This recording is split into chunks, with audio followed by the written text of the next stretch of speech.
Talento digital para la transformación. Invitamos a Daniel Alfaro, ministro de Educación, Ernesto Cuadros, director de Ciencia de la Computación de UTEC y cofundador de Chasqui, a John Freddy Vega, CEO and founder de Platzi, y como conductor de sesión a Roque Benavides, presidente de Confiep. Muy buenos días con todos.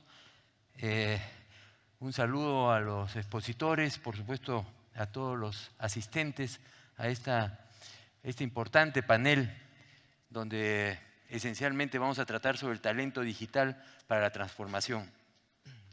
Para la Confederación Nacional de Instituciones Empresariales Privadas, Confiep, esta sesión del CADE Digital es el principal panel del evento, ya que aborda esencialmente el talento humano. El capital humano es el principal recurso de las empresas, de las instituciones, y eso lo hemos visto a todo lo largo de este CADE Digital. Por tal motivo, hay que valorarlo, retenerlo y sobre todo reconocerlo y capacitarlo. El principal factor transformador en las empresas es la educación, eso no cabe la menor duda. Por lo tanto, corresponde tanto a la empresa, a la universidad, al Estado, propiciar una educación de calidad acorde con los tiempos y necesidades actuales. En la Confiep nosotros trabajamos mucho con empresarios por la educación, un aspecto que es fundamental para mejorar la calidad de la educación, pero con una concentración muy especial en el área digital. No es una cuestión solamente de imagen, que por supuesto favorece a lo empresariado a hacer cosas constructivas, positivas por la juventud, por la niñez de nuestro país y por la educación, pero es una cuestión que creemos que es indispensable para poder progresar en nuestro país. La tecnología y la globalización han transformado significativamente el trabajo en el mundo del trabajo, y el mundo del trabajo representa retos enormes. Para las empresas, los requerimientos de los puestos de trabajo para afrontar las nuevas formas de organizar la producción de bienes y la prestación de servicios abarca un conjunto de habilidades cada vez más especializados, escasas y complejas. Para los trabajadores, la digitalización, el crecimiento de la economía digital y la tecnología presentan unos desafíos considerables a la fuerza del trabajo. Los trabajadores, las personas en general, nos enfrentamos a una necesidad urgente de adquirir nuevas habilidades para mantener nuestra empleabilidad.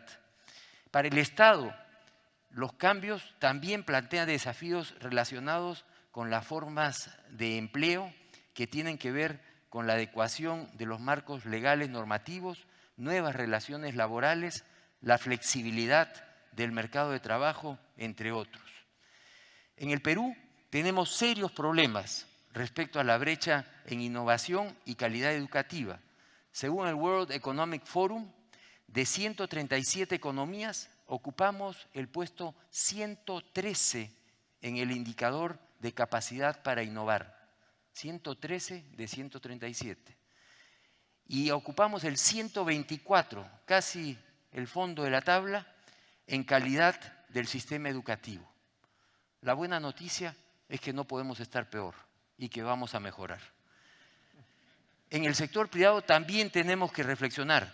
Ocupamos el puesto 123 en el indicador de inversión de las empresas en investigación y desarrollo.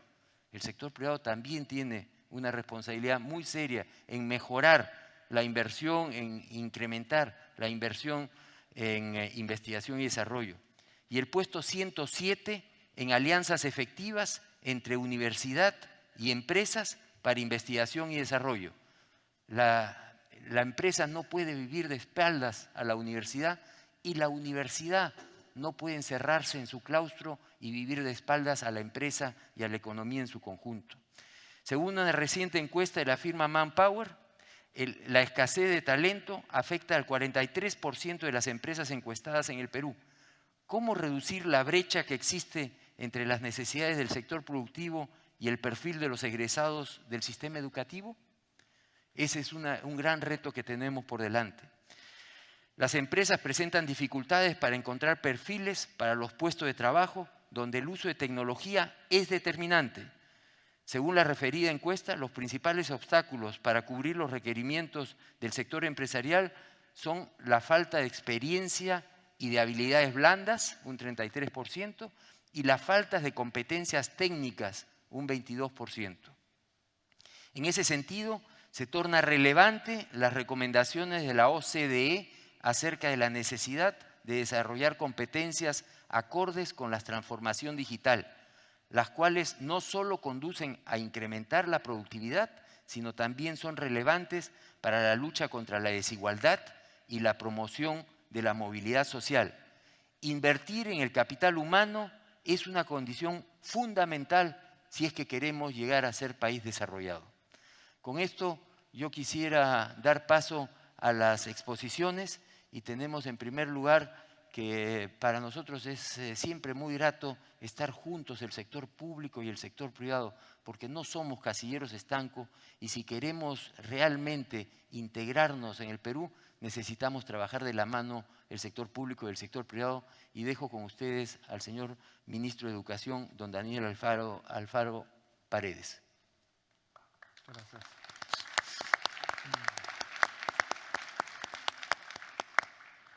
Muchas gracias, señor Roque Benavides. No puedo estar más de acuerdo con usted. El sector público y el sector privado tenemos que demostrar trabajo coordinado por el desarrollo de nuestra educación. Quiero saludar también a los miembros del panel, ¿no? Y tener siempre el agrado de tenerlo a todos ustedes, especialmente a nuestra exministra de Educación, Marilu Martins, con quien trabajé y aprendí mucho. Espero tener la mitad de interés que nos mostraste cuando fuiste ministra, Marilu. Muchas gracias por eso.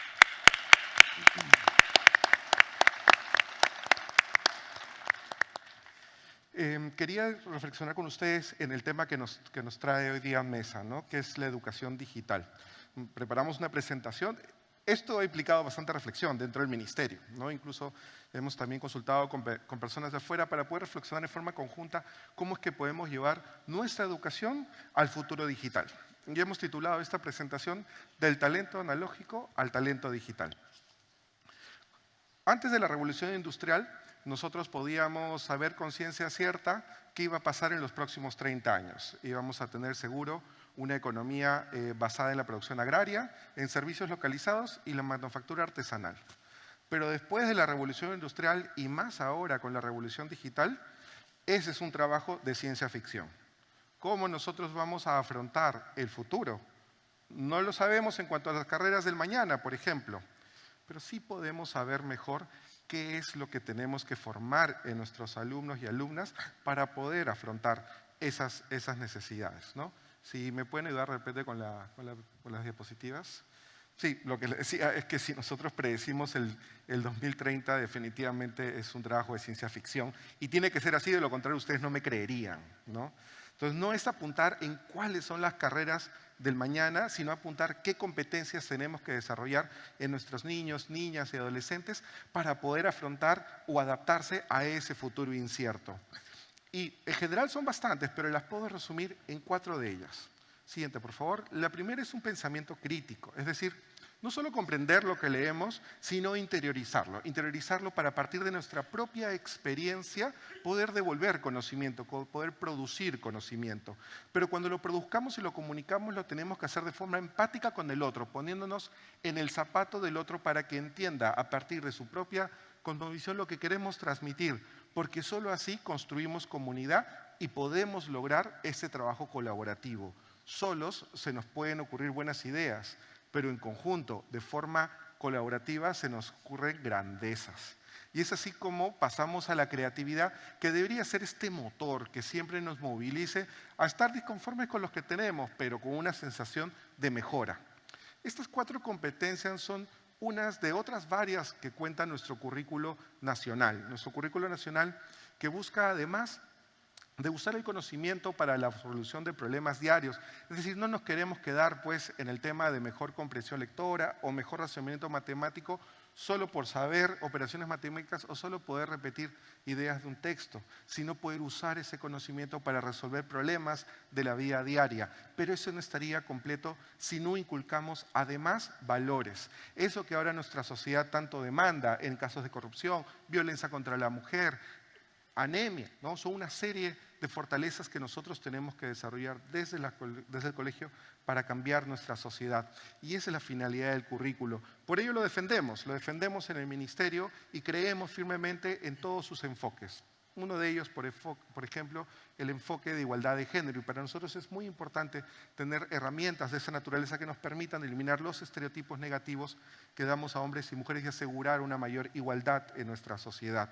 Y así el currículo, como estos enfoques, tiene otros enfoques transversales, 7, más de 30 competencias que buscan un perfil de egresado que forme al peruano del mañana. Pero dentro de toda esta grandeza que nos da nuestro currículo y este gran reto que implica implementarlo en nuestras aulas, quiero hacer incidencia en una idea fundamental que nos trae hoy a colación, que es que todos debemos usar el pensamiento computacional. Es una nueva noción que estamos trabajando dentro del ministerio, que más allá, cuando yo les digo pensamiento computacional, estoy seguro que en sus mentes estoy despertando la idea de una persona frente a su computadora, programando algunos códigos, comiendo papas fritas tal vez, y trabajando a distancia, ¿no? Y ciertamente ese es un trabajo que quisiéramos desarrollar en nuestros peruanos y peruanas, pero cuando hablamos de con pensamiento computacional nos referimos a algo incluso con antelación, algo en la formación de nuestra propia cognición. Algo que nos ayude a poder enfrentar, por ejemplo, cómo ubicar y sistematizar esta enorme cantidad de información que produce el mundo todos los días y que nosotros debemos, dentro de esa enorme información, encontrar aquella que nos puede servir para la mejor resolución de nuestros problemas. Cómo enfrentamos esos problemas al ubicar, sistematizar e idear soluciones. Eso es pensamiento computacional y lo tenemos que desarrollar desde muy pequeños. Por ejemplo, el caso de María, ¿no?, que enseña a sus amigos a tejer en un proceso sistemático, ¿no?, que repite bucles que nos permiten tener esos fabulosos telares y que creemos que es una de las condiciones por las cuales al final tenemos buenos matemáticos en nuestras niñas y niños. Por ejemplo, el caso de Rosario, que para poder generar una coreografía previamente ha pintado en el suelo todos los pasos que han tenido que dar todos en conjunto para armónicamente poder generar la belleza que vemos detrás de esas coreografías. Esa sistematización de pasos para resolver problemas, eso es pensamiento computacional, antes incluso de enfrentar una computadora o entrar a un sistema de programación, y eso tenemos que desarrollar desde edades muy tempranas, ¿no? Por eso, siguiente por favor. Cuando nosotros vemos ahora la posibilidad que tenemos en la formación de la educación básica con respecto a las posibilidades que la educación superior le puede dar en este desarrollo de competencias, vemos muchas brechas. Les doy un ejemplo. En la educación, por ejemplo, superior tecnológica, nosotros tenemos la carrera de computación e informática. Es una carrera cuya malla curricular puede estar concentrada en habilidades como manejo de redes, instalación de antivirus, softwares, ¿no? El famoso técnico que nos resuelve los problemas de computadora que no sabemos resolver, ¿no? Pero todavía no lleguemos al coding, todavía no lleguemos a la posibilidad de crear conocimiento a partir de lo digital. ¿Y por qué? Porque tenemos una brecha en la educación básica. Cerrando brechas en la educación básica vamos a poder generar las habilidades que tenemos para que la educación superior también brinde conocimientos que ahorita nuestras universidades lo dan, pero que se traslade a todo el sistema de la superior para que no solo seamos pues usuarios de la tecnología, sino seamos creadores de la misma y podemos afrontar otras problemáticas como es qué tan grande es nuestro ecosistema digital para poder generar las oportunidades de absorción de todo este talento que estamos formando. Quizás no lo es tanto, quizás todavía nos falta mejorar, entonces tenemos que pensar en la exportación. Y en la exportación podemos ya generar mayor valor, no solo de la programación o de lo que normalmente llamamos como la economía de la información, sino también en generar mayor valor agregado a través de la inclusión de nuevas tecnologías a todo nuestro proceso y hacer que nuestras actividades extractivas, agricultura, minería, pesquería, puedan tener mayor valor agregado y fomentar esa gran diversificación productiva que tanto queremos en nuestro país. Y esos son los principios que nos llaman a reflexionar sobre la educación digital a través de esta Estrategia Nacional de Tecnologías Digitales en Educación, que es un documento largo que no pienso profundizar mucho, pueden ustedes consultarlo en la página web del Ministerio, pero que en el fondo trata de cerrar estas brechas, ¿no? Trata de tomar conciencia de que todavía tenemos escuelas con computadoras sin internet, profesores con falta de competencias para poder implementar este futuro de la economía digital en nuestras niñas, niños y adolescentes, y esta estrategia trata de llegar a este futuro, porque lo que queremos inculcar en nuestros niños y niñas, y con esto termino, es la sensación de que nosotros debemos mejorar siempre y tenemos que mejorar a través de lo digital. Ya no es algo que podemos dejar de lado, es una condición para seguir mejorando y para poder integrarnos en el mundo y para poder decirnos que somos mejores peruanos siempre. Muchas gracias.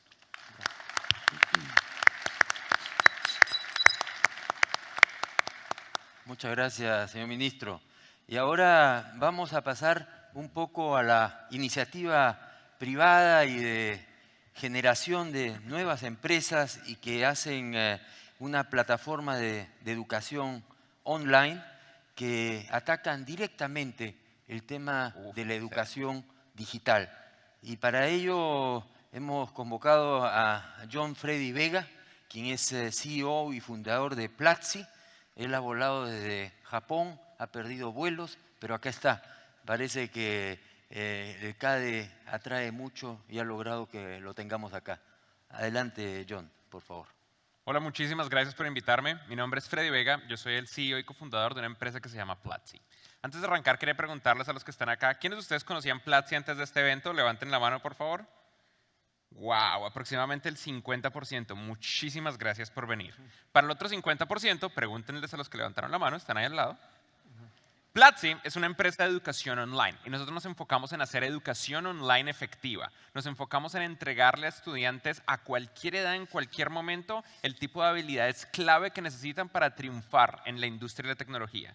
Nuestro lema es que las personas nunca deberían parar de aprender, que el contrato social cambió, que la idea de que uno simplemente pueda tener un diploma y usar ese diploma a lo largo de toda la vida no tiene sentido en el mundo en el que vivimos.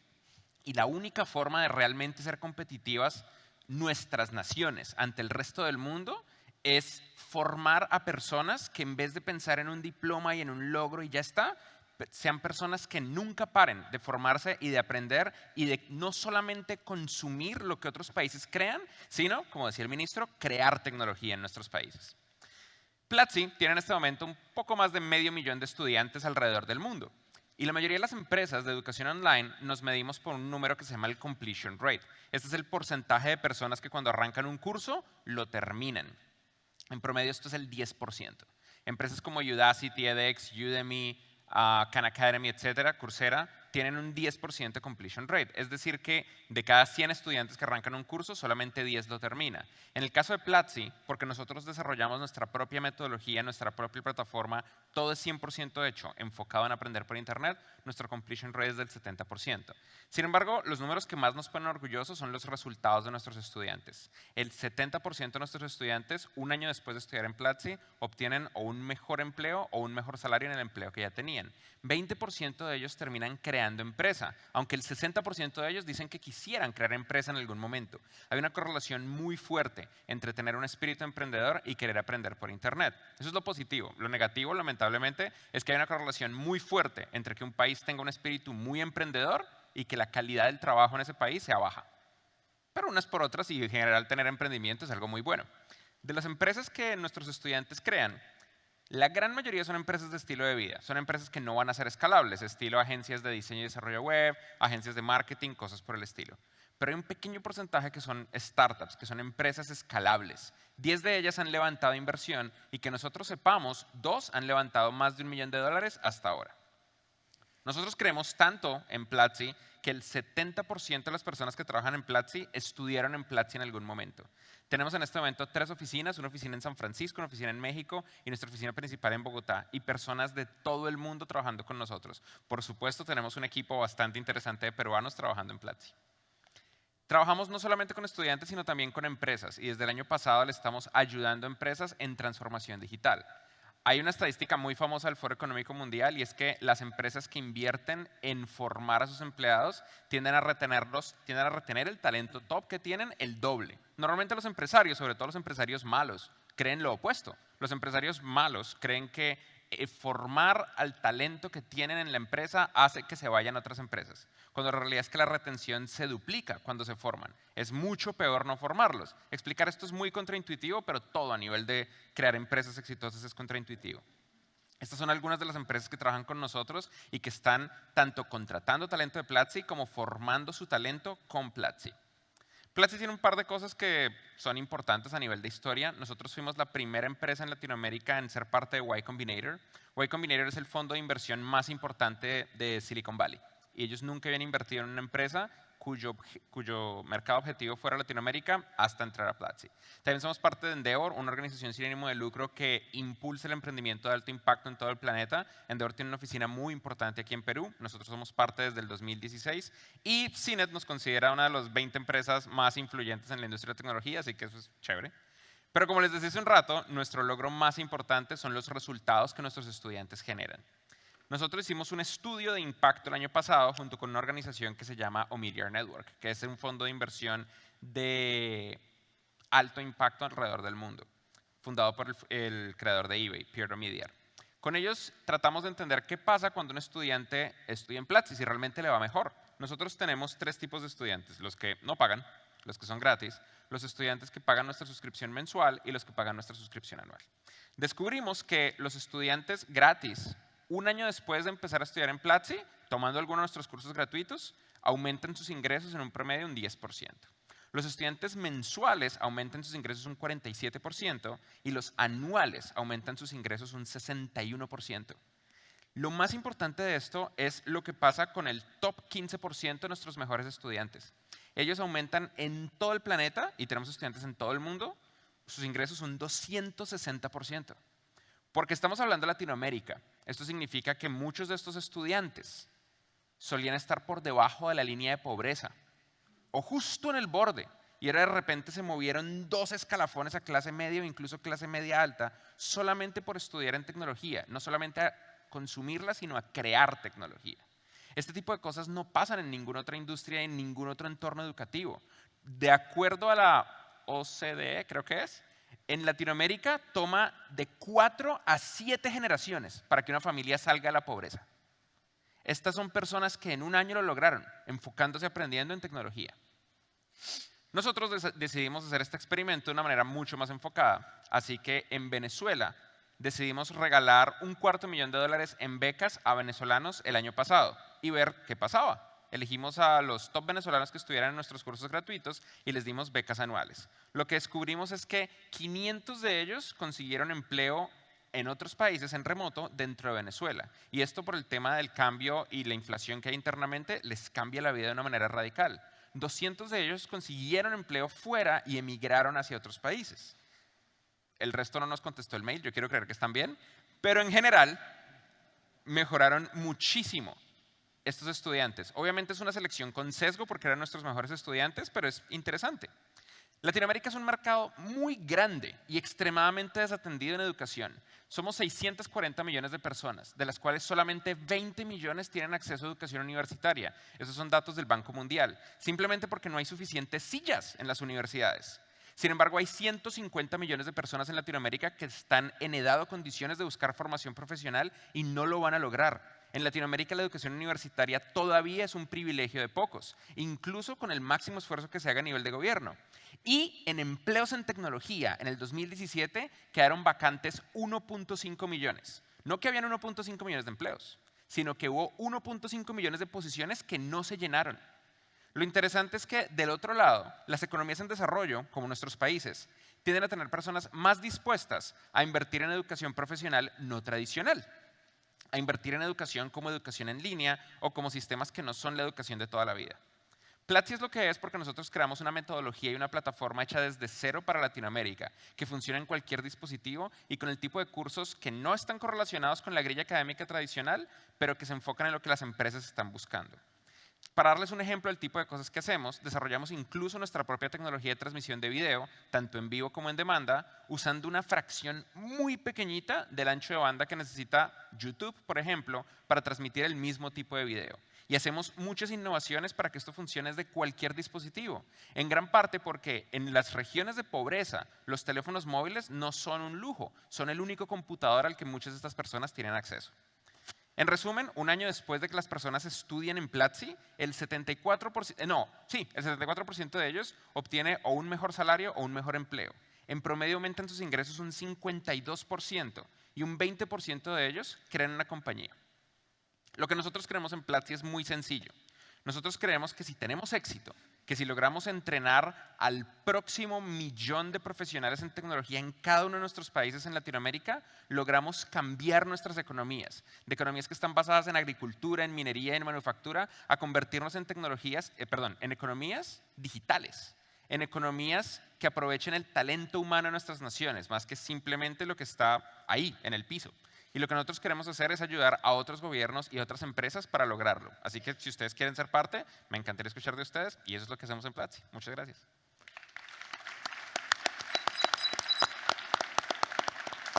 Muchas gracias, Freddy, muy interesante. Yo espero que sea Mira. agricultura, minería y además digital, Sí. que hagamos todo, porque la pobreza necesita de mucho, no solamente la cuestión digital, pero definitivamente todos nuestros países necesitan desarrollarse. Mira. Ahora le toca el turno a Ernesto Cuadros, quien es director de Ciencias de la Comunicación, Computación, de UTEC. Y él nos va a tratar de, en unos minutos, a decir cómo cambiamos el chip y cómo pensamos en forma distinta, fuera de la caja, como sería un anglicismo. Adelante, Ernesto. Yo no consigo quedarme quieto, así que me voy a parar. Les pido disculpas si les doy la espalda en algún segundo. Voy a empezar comentando una experiencia que tuve hace algunos años, hace como unos 5 años básicamente, que me invitaron a dar unas charlas en unos colegios en Rusia, en Moscú.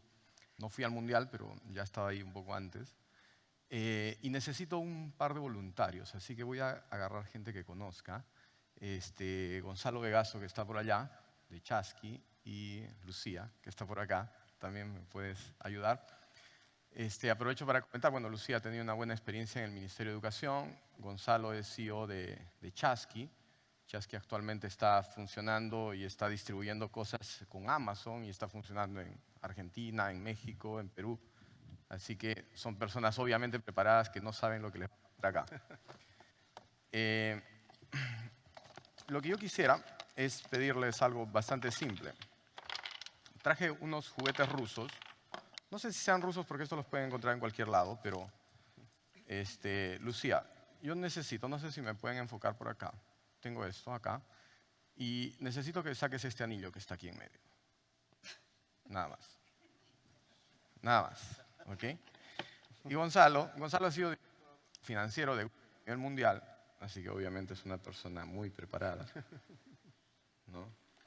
Que está dispuesto a sacrificarse. Además es arequipeño como yo. Yeah. Entonces, ¿ok? Listo. Y si se aburren de eso y lo consiguen terminar, les pido, tú tienes que separar estos dos, luego tienes que sacar este anillo de acá, lo dejo acá encima. Y luego también tienes que sacar este anillo de acá. Entonces lo dejo por acá. ¿Ok? ¿Ok? Estaba mal puesto, pues ya lo saqué. De repente yo lo puse mal. Ah, lo sacó. No lo sé, vamos a ver si lo está muy bien.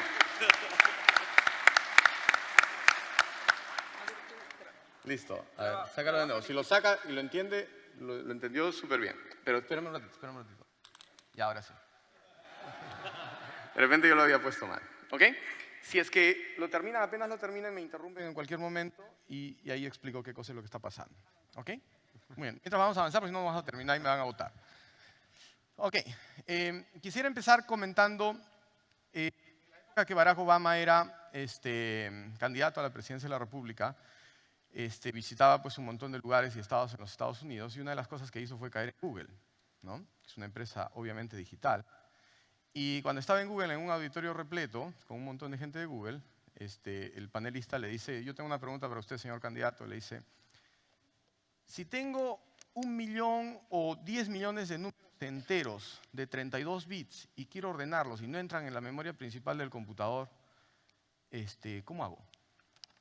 Y todo el auditorio se echó a reír porque todos eran pues desarrolladores duros, ¿no? O sea, son gente muy preparada, ¿no? Y cualquiera ahí tiene un doctorado en Computer Science. Pero Barack Obama es súper inteligente y no es un abogado del promedio, digamos, ¿no? Dice, no, calma, dice, un momentito. Le dice, bueno, no sé con qué algoritmo tú lo harás, pero yo sé que con un algoritmo burbuja no es escalable. Y por supuesto que todo el auditorio lo aplaudió. Porque ¿cuántos abogados están preparados para responder algo así? ¿Cuántos abogados estarían preparados para responder que el ordenamiento de un conjunto de números representa un costo computacional de un logaritmo en base n de algo, o n por el logaritmo de n, o algo así? O sea, nadie estudia eso en una carrera así. Pero Barack Obama lo respondió, y lo respondió súper bien. Y eso es una de las cosas que nota que nuestra educación está yendo por otro lado. Esta cosa de la educación, esta cosa de la tecnología, ya se están peleando por allá, y obviamente no van a prestar atención a lo que estoy diciendo, porque está sucediendo una cosa fenomenal ahí, ¿no? Y estoy hablando y no prestan atención. ¿Ok? ¿Qué forma tiene este problema tecnológico? ¿No? Ahí tenemos un problema. Hay gente que quiere surfear en esta ola tecnológica, ¿no es cierto? Y surfean en la arena, como es este caso acá. El tipo está aprendiendo a surfear, ¿no es cierto? Hay gente que dice, no, ¿sabes qué? Mira, yo quiero surfear, me meto y toco el agua y hago por ahí mis cositas, ¿no es cierto? Hay otros que dicen, ¿sabes qué? Yo ya sé surfear y mira, agarro estos tubos y ¿no? Hago unos trucos por ahí. Pero resulta que esta onda tecnológica es algo que no nos pide permiso, es gigantesco, se mete en todo lado y no te va a preguntar si estás preparado o no. Y cuando pase la ola tecnológica ya está viniendo la siguiente y te va a atropellar y te va a revolcar si no estás preparado. Entonces las olas tecnológicas que estamos viviendo son como estas. Esto es de hace muy poquito. Acaban de batir el récord de la ola más alta surfeada, ¿no? Esto no tiene ni 2 meses, creo. ¿Correcto? Esta es la dimensión de la cosa que se está viniendo. Y nosotros no nos estamos preparando en esa dirección. Y también hay gente que dice que sabe surfear y lo hace de esta forma, ¿no? ¿Correcto? Porque yo sé instalar mis apps, ¿no? Cuando yo recibo alumnos en la universidad. El año pasado recibimos 700 alumnos en el primer curso, en el primer semestre. Y un montón de gente decía que no hay que enseñar Computer Science porque hay más carreras tradicionales y no sé qué tanto. Bueno, tuvimos 720 en el primer intento en UTEC. Pero hay muchísima gente que es como aficionada a este asunto, ¿no?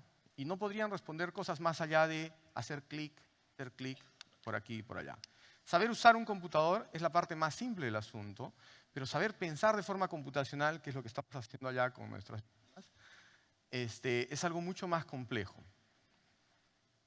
¿No es cierto? Si quieres puedes llamar a otra víctima para que pase Roche junto contigo. Estás tratando de llamar a alguien conocido ahí. Line, que te están llamando. ¿Sí? Ok. Hace muy pocos años, yo formo parte del equipo mundial que hace las regulaciones de las carreras de computación. Es un equipo que tiene gente de Japón, de India, de China, Nueva Zelanda, Sudáfrica, Estados Unidos, Holanda, etc. Y se hizo un estudio a nivel mundial, en el mundo académico y en el mundo de la industria, preguntándoles que cuáles eran los tópicos más importantes que deberíamos enseñar en computación, ¿no? Y curiosamente, lo primerito que salió fue el tópico de Computational Thinking, que es algo que el ministro ya lo mencionó. Es el tópico más importante. Si en este momento yo reviso cualquiera de las carreras profesionales que se llaman software, sistemas, computación, informática, como quieran, en todo el Perú, con suerte en el Perú voy a encontrar 1 o 2 que mencionen la frase computational thinking o pensamiento computacional a nivel universitario.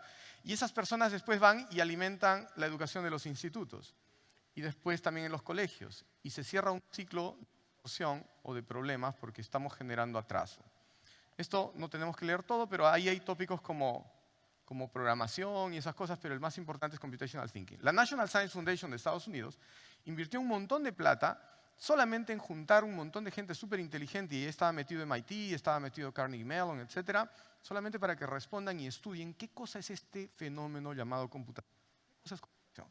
Se pasaron un montón de tiempo y llegaron a algunas conclusiones que voy a ver si es que me alcanza. Voy a tratar de correr porque ya estoy viendo que me van a votar. Oferta y demanda. Esto es algo muy reciente publicado en New York Times, ¿no es cierto? Observen el número de graduados, que es la línea superior, y el número de trabajos abiertos en los Estados Unidos, ¿no? Y miren, el primer par es en Life Sciences, el segundo es en Ingeniería, y ahí estoy diciendo todas las ingenierías. El tercero es, muy bien, agárrate, acá hay 2 más. Con una me basta. Acá está bien. ¿Ok? ¿Quién lo sacó? ¿Line lo sacó? Ya, muy bien. Entonces, esto creo que no te debe demorar mucho, pero ¿puedes sacarlo de nuevo? Sí, debe sacarlo. Puedes agarrar estos también acá. Ok, entonces, El último grupo de barras es ciencia de la computación. Miren la demanda y el número de graduados que existe a nivel mundial. Y ahí estoy hablando solamente de ciencia de la computación. En la segunda barra estoy hablando de todas las ingenierías juntas. Entonces, esta es una cosa que realmente está muy, muy fuerte. Esto es un gráfico que hicimos el año pasado con ayuda del Ministerio de Educación que demuestra cómo se han creado las carreras profesionales en el Perú. Informática, sistemas, computación y software. ¿Ya?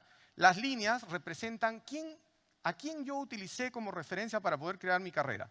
Ustedes pueden observar, no se nota porque son muchas, son 141, pero los amarillos son los estándares internacionales de carreras de computación. Díganme qué porcentaje están orientados hacia los amarillos. Es mínimo. Hay un montón que están sueltas porque se han inventado la carrera y le han puesto el nombre que les da la gana. Es así de sencillo y claro. Le han puesto el nombre que le da la gana, le ponen el contenido que le da la gana y eso no es compatible a nivel internacional. Y si le ponen la palabra ingeniería, mejor porque suena bonito. ¿No es cierto? Y a nivel internacional no existe definición de ingeniería de sistemas, no existe definición de ingeniería informática. Y nosotros eso es lo que más tenemos en todo el Perú. ¿No? Y no existen intenciones de ponerlo entre las carreras aceptadas a nivel internacional. Entonces, no sé qué cosa estamos haciendo. A nivel internacional, si ustedes buscan el diccionario de la Real Academia de la Lengua Española, computación es sinónimo de informática. Y nosotros tenemos carreras de computación e informática. Eso es como haber creado carreras de medicina y decir que son más completas. Porque yo soy el doble de médico que tú. ¿No? ¿Ok? ¿Y qué cosa es computación? Computación es ser humano que aporta inteligencia y computador que aporta velocidad. Excelente. Muchas gracias. Muchas gracias. Bravo, Lineker. ¿Ok? ¿El otro? ¿Lo sacaron el otro? No. ¿Ok? Pero déjalo, ya estamos terminando también. Computación aporta, el ser humano aporta inteligencia y el computador aporta velocidad. Si yo tengo personas que no han desarrollado pensamiento computacional y no nos hemos educado de esa forma, y obviamente estoy frente a 3 personas súper inteligentes, ¿no es cierto? Y ojo, podría ser que pasen 2 horas y no lo resuelven y podría pasar 2 segundos y sí lo resuelvan. O sea, no indica nada en realidad, ¿no es cierto? Ellos no saben eso, pero si nosotros tuviésemos esa educación un poco más abstracta, podríamos desarrollar muchísimos más. El computador no es inteligente, el computador es rápido. El computador no resuelve los problemas, el computador acelera los problemas. Excelente. Ya, está bien. ¿Ah? No, está bien, está súper bien. No vi ni cómo lo hicieron, pero está súper bien. ¿Ok? Y quiero terminar ahora, creo que tengo un slide más. Sí, ok.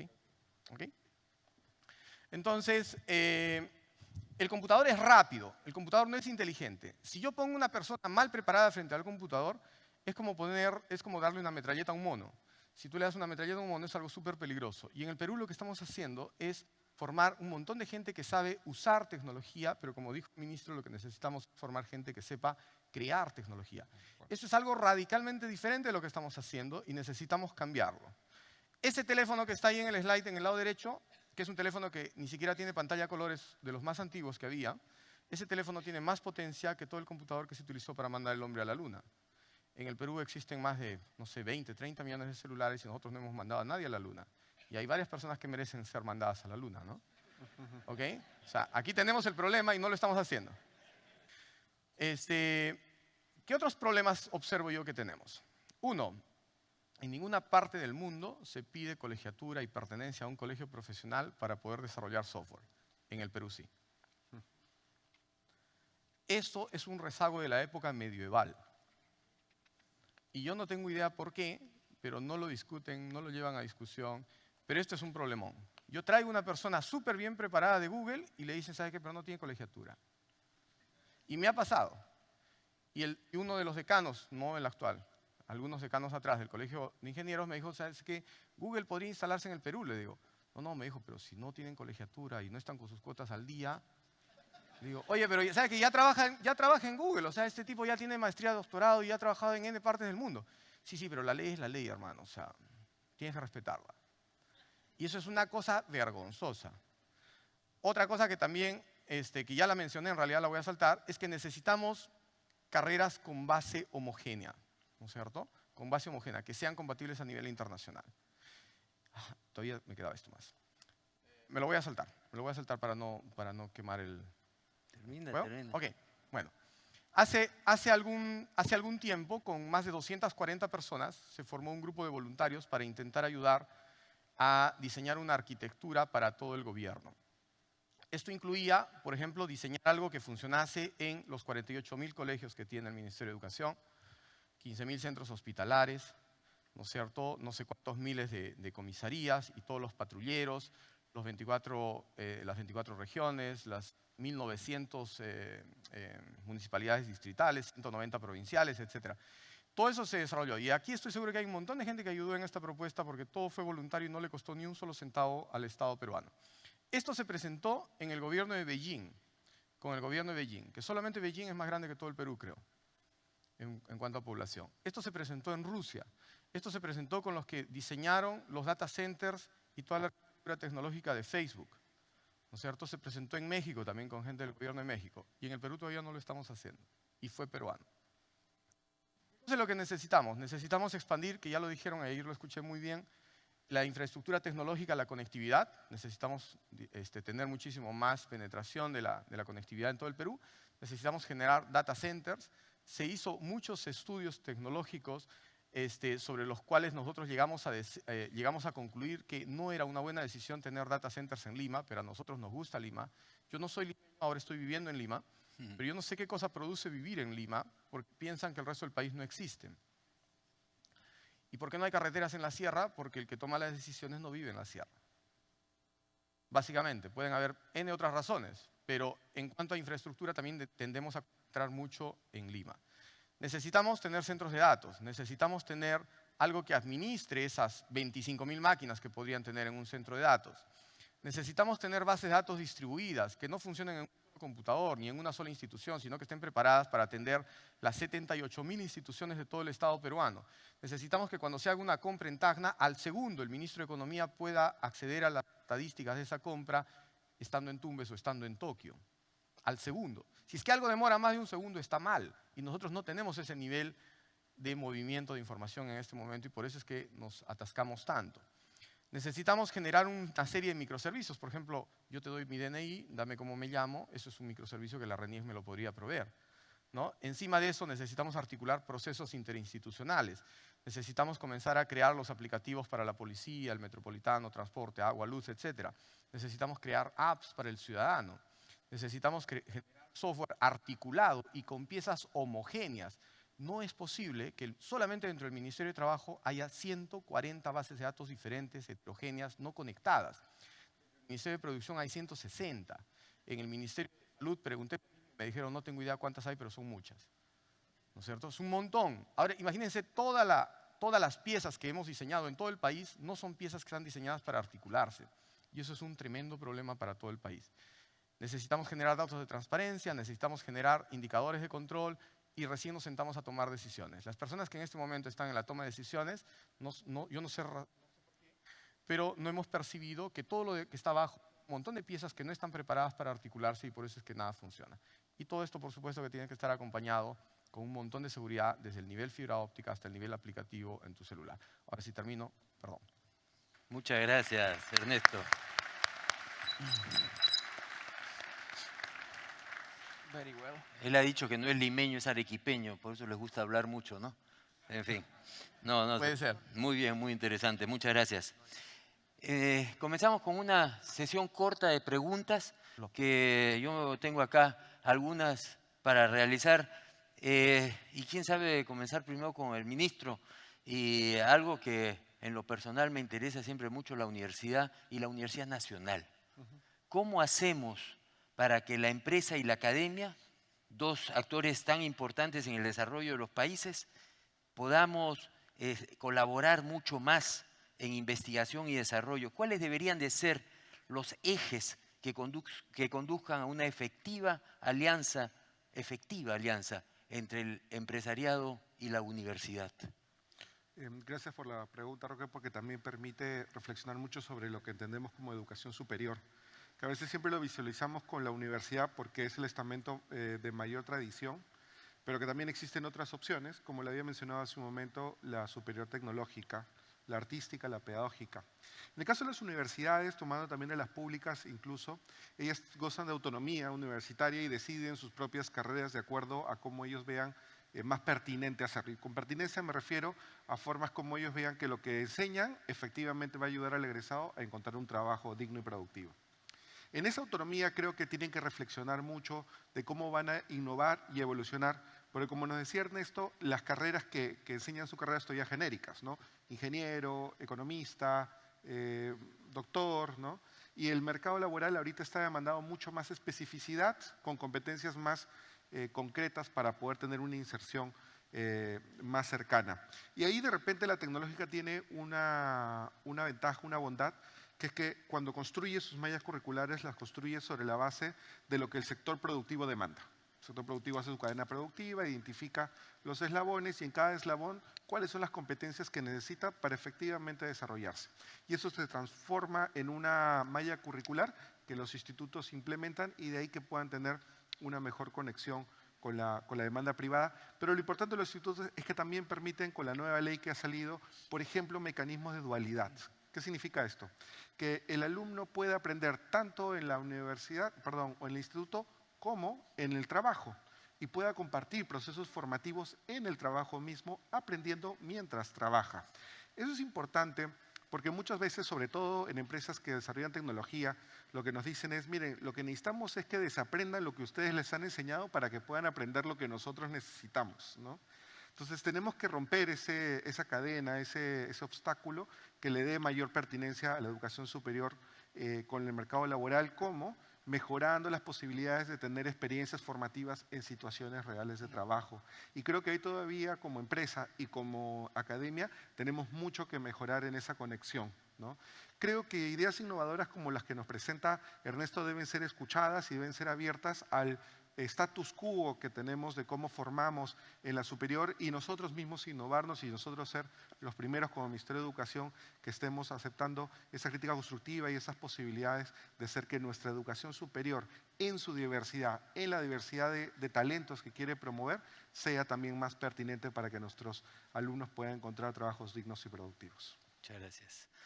Ernesto, ¿cómo hacemos para que la universidad se abra al empresariado y podamos integrarnos mucho más en todo este campo? Mira, lo que nosotros tratamos de hacer en este momento en UTEC es justamente desarrollar competencias para que los egresados estén preparados, no para lo que el empresariado está pidiendo en este momento solamente, sino para poder proyectar esa industria muchos años adelante. Si yo le pregunto a la empresa qué cosa es lo que necesita y coloco eso en la malla curricular, para los ingresantes del 2019, esos muchachos van a salir el 2024 cuando tú ya no necesites eso.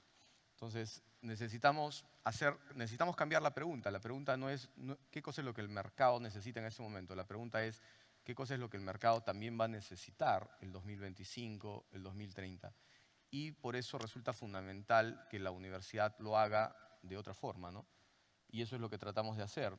En UTEC yo siempre comento que es un lugar para mí muy especial porque trabaja de forma directa y en este momento, por ejemplo, hoy día tenemos como 15 muchachos de MIT que han venido a estudiar y trabajar en UTEC y eso no sucede fácilmente con una universidad peruana y absorbemos esa experiencia también y tratamos de hacerle ese tipo de educación mirando lo que sucede en todo el mundo, ¿no? Y tratamos de preguntar qué cosa es lo que necesitaríamos, cómo nos miramos en el Perú en términos de educación superior en computación, pero el 2030. Y eso es lo que estamos tratando de responder. No estamos tratando de hacer la necesidad inmediata, porque eso creo que también no ha funcionado muy bien. Y ya vamos 45 años con eso, y un país como Uruguay, que tiene 10 veces menos población que Perú, produce 8 veces más software que todo Perú, y Uruguay solamente tiene una universidad antigua, que es la Universidad de la República.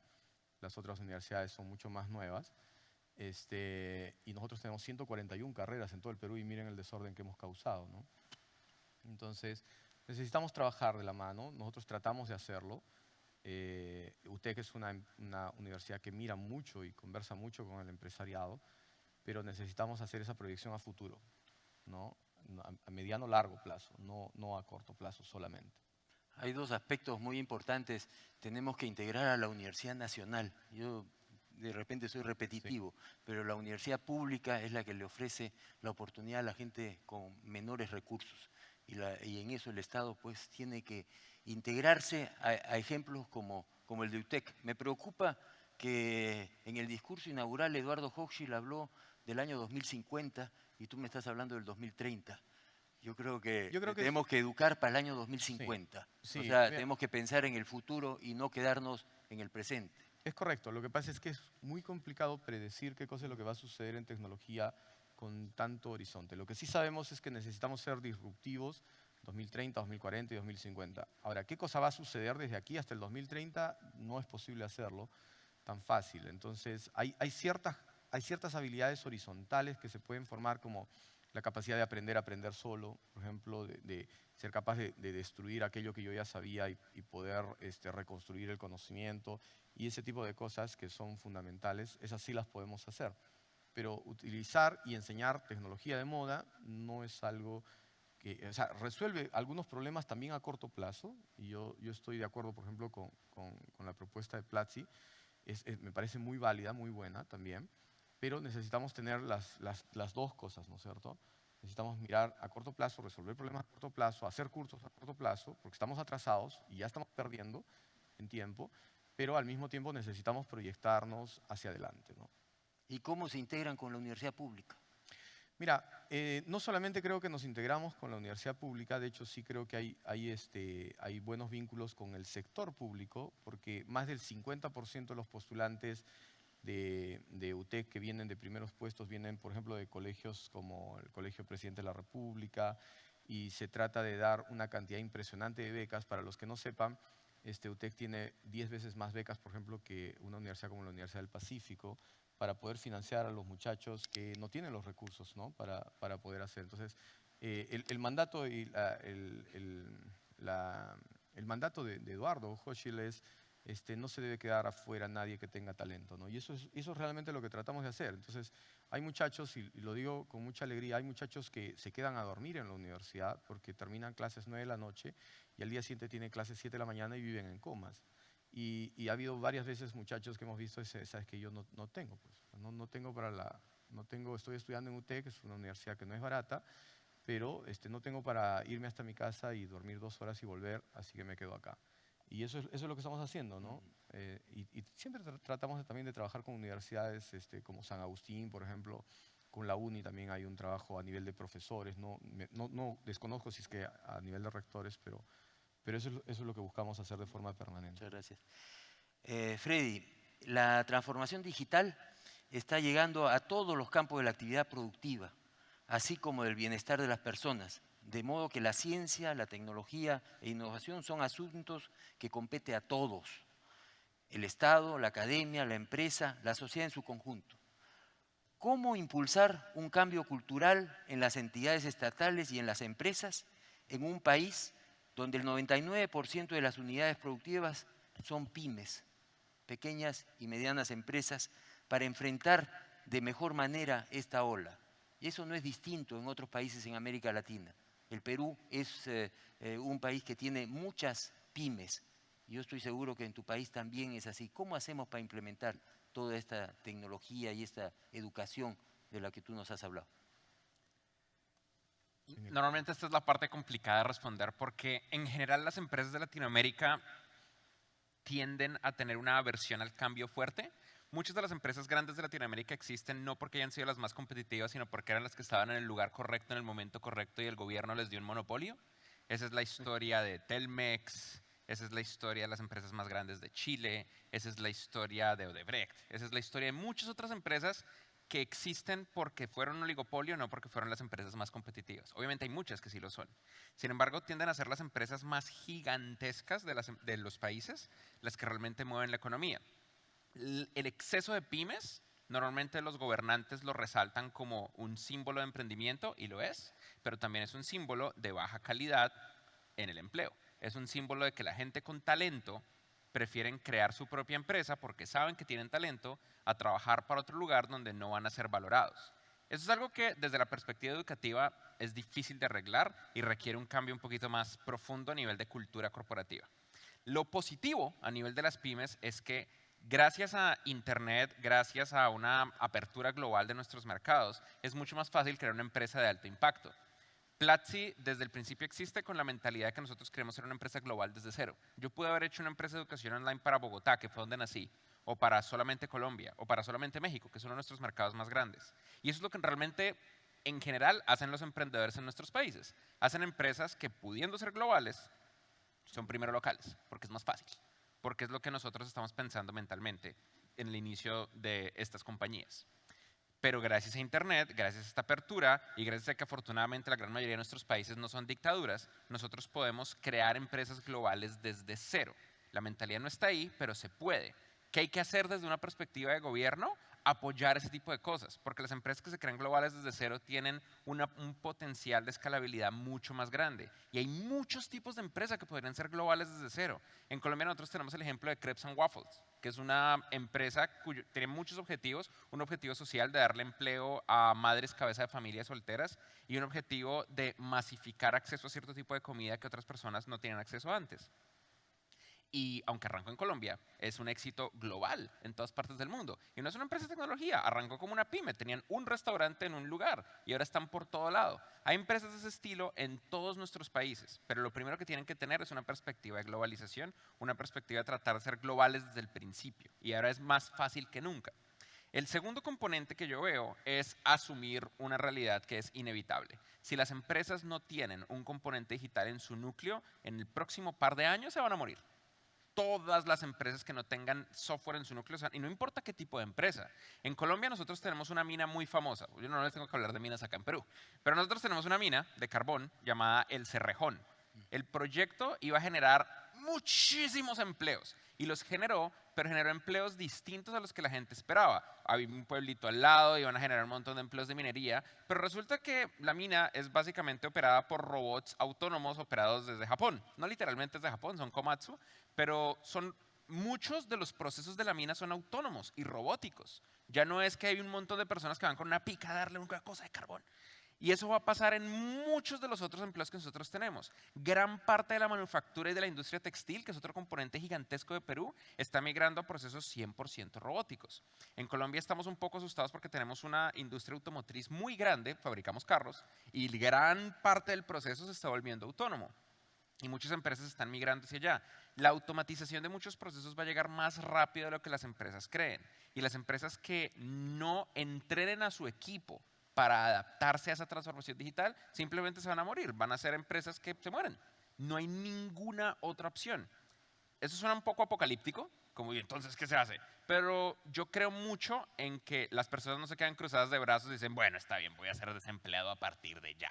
En cambio, lo que las personas van a hacer es asumir la realidad de que probablemente las habilidades que aprendieron en los últimos 10 años, el 70% va a ser inútil para los próximos 5 y que ahora tengo que aprender una vez más. Y nosotros lo vemos todo el tiempo. Cuando nosotros arrancamos Platzi, en promedio, la edad de nuestros estudiantes era de 20 a 35 años. Ahora nosotros vemos estudiantes desde los 11, 13 años hasta los 45, 50, 55 años. Tenemos el caso de un abogado que cambió por completo su carrera con Platzi y ahora se dedica a hacer desarrollo de aplicaciones con un enfoque que tiene que ver con leyes. Y eso es algo que sí es muy interesante y pues ya que hablé de tantas cosas negativas, quiero hablar de ese lado positivo. Mencioné hace un rato algo que suena también medio fuerte y es que el 70% de lo que aprendí toda mi vida no va a ser útil. Pero cuando uno le agrega un componente digital y tecnológico a cualquier otra cosa, uno tiende a tener una competitividad muchísimo más alta. Los profesionales más grandes que yo veo normalmente en Platzi son los que tienen una intersección de conocimientos, que sabían de medicina y decidieron aprender tecnología, que sabían de publicidad y decidieron aprender tecnología, que sabían de leyes y decidieron aprender tecnología. Esa intersección de conocimientos genera los mejores profesionales. Y de nuevo, la realidad es que la gente no se queda de brazos cruzados. Mientras no vivamos en una dictadura y la gente tenga libre albedrío, acceso a tecnología, acceso a internet, infraestructura tecnológica y tenga garantizados sus derechos básicos humanos, haya un tipo de igualdad existente, van a poder buscar opciones, la opción que sea, puede ser Platzi, puede ser otra cosa. Lo que sí me gustaría, porque lo escuché durante todo este panel, es que seamos conscientes del privilegio que es la educación universitaria. Las universidades públicas son extremadamente importantes y absolutamente limitadas. Yo estoy en una universidad pública, en la Universidad Nacional de Colombia. Es un orgullo haber estudiado ahí. y no tienen suficientes sillas. En Colombia somos 45 millones de personas. Nuestros países, Latinoamérica, la gran mayoría de nosotros somos jóvenes.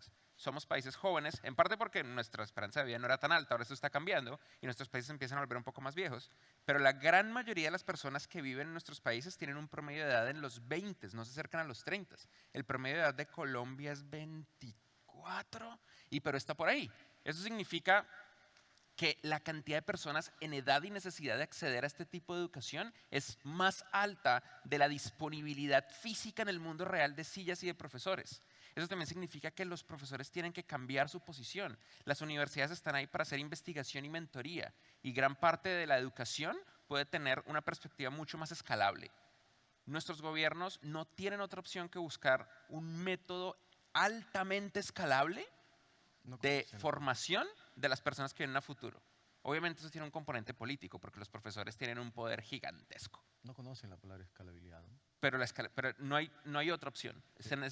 Tenemos que ser escalables. La desventaja de no hacerlo es que no vamos a ser competitivos y el mundo con la automatización nos va a arruinar como región del mundo. La ventaja de hacerlo es que nos podemos saltar un paso. Muchos países lo han hecho. Corea lo hizo, Israel lo hizo, Estonia lo hizo, India está en proceso de hacerlo. Latinoamérica tiene las condiciones perfectas para invertir en escalabilidad de educación y volvernos una potencia. La verdad es que cuando hubo la revolución industrial se dijo que se iban a perder muchísimos puestos de trabajo. Ahora estamos en la revolución digital. No tengamos temor, no van a perderse los puestos de trabajo, van a ser distintos y para eso se necesita la educación. A modo de conclusiones, el capital humano es el más crítico de los recursos para la competitividad de los países, eso no cabe la menor duda. Se requiere con urgencia articular estrategias de corto plazo para atender las necesidades del mundo laboral actual con otras estrategias de mediano, largo plazo para asegurar nuestra transición hacia un país desarrollado. Se deben considerar los aspectos de la fuerza de trabajo del futuro, es decir, los niños y los jóvenes de hoy necesitan un sistema educativo que los prepare mejor para el futuro. Tenemos una urgencia como país. El sistema de educación se ha mantenido estático y con una inversión insuficiente, con contenidos en gran medida inadecuados para los nuevos requerimientos del sector productivo. Todos los actores debemos derribar ciertos mitos, nuevos enfoques para tener una regulación que se adapte a los nuevos tiempos, nuevas formas de colaboración público-privada con roles compartidos y sobre todo liderazgo. El sector empresarial, una vez más, tiene un rol fundamental, impulsar la construcción de una visión compartida con el sector público para definir el nuevo sistema educativo peruano que incluye enfoques innovadores para establecer habilidades acorde a los requerimientos del sector productivo. El sector educación debe transitar hacia enfoques educativos innovadores, entornos de aprendizaje activos y que se pueda adaptar para desarrollar las competencias y habilidades del siglo XXI. Todos debemos considerar la capacitación constante a lo largo del ciclo de vida, énfasis en la formación continua. En la CONFIEP ponemos a disposición la experiencia de Empresarios por la Educación, ya que creemos en el poder del esfuerzo unificado de todos los actores relacionados a la educación para lograr transformaciones con resultados sostenibles. La inversión en el capital humano es la suma de diversos factores: la educación, la salud, las habilidades, el conocimiento, la experiencia y sobre todo los valores que han sido mencionados varias veces en este panel. Descuidar las inversiones en capital humano afecta en forma directa la competitividad del país en un mundo que cambia rápidamente, por lo cual la necesidad de desarrollar talentos con nuevas competencias es imperante para sostener el crecimiento y alcanzar el desarrollo. Construir alianzas para asegurar que las políticas respondan a las necesidades cambiantes de competencias es el reto actual. Asumamos el desafío y construyamos juntos una real alianza estratégica, empresa, academia y Estado. Quiero agradecer especialmente al señor Ministro de Educación, don Daniel Alfaro, a Freddy Vega y por supuesto a Ernesto Cuadros, y les pido que me acompañen con un fuerte aplauso para ellos. Muchas gracias a todos por su participación. Los invitamos a ubicarse para la foto.